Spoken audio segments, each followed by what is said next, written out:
Мына Абай болса Фрунзе мектепти базар кылып коюптур. Эч кандай айырмасы жок. Что мектеп, что базар эч айырмасы жок.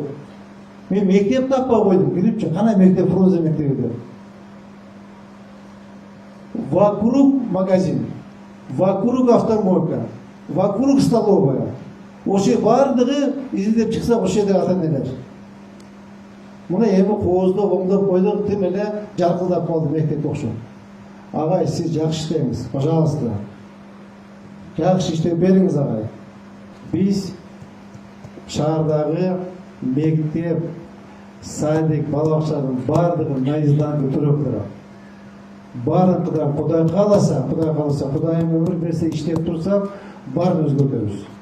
Барын өзгөртүп, мына жолдор кандай жаркырап атат. Каналдарыбыз кандай жаркырап атат. Кут ошону жаркыратабыз. Кудай кааласа, азыр бүт мынабу мектептердин бардыгын карап, билип, көрүп, кайсы авария болсо, Кудай кааласа 2 жыл урматтуу президент сизге катты жазып, бүт мектептерди капитальный ремонттон өткөрөбүз. Мен муну айтпай койсом деле болот эле, урматтуу мектептегилер. Просто эгер биз азыр билимге басым койбосок, билимге көрөк внимание, ударение койбосок, эртең поздно болуп калат.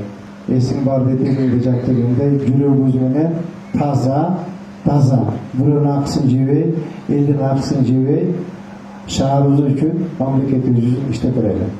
Мына биздин билим берүү башкарманын кызматкерлери, мынакей жетекчи турат. Мынакей при всех предупреждаю, у кого-то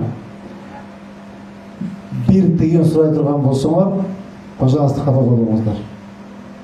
Забудьте, пожалуйста.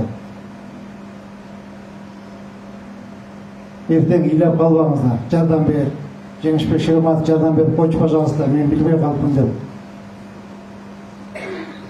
Забудьте раз навсегда, все болуп бүтүп, коррупцияны токтотуш керек.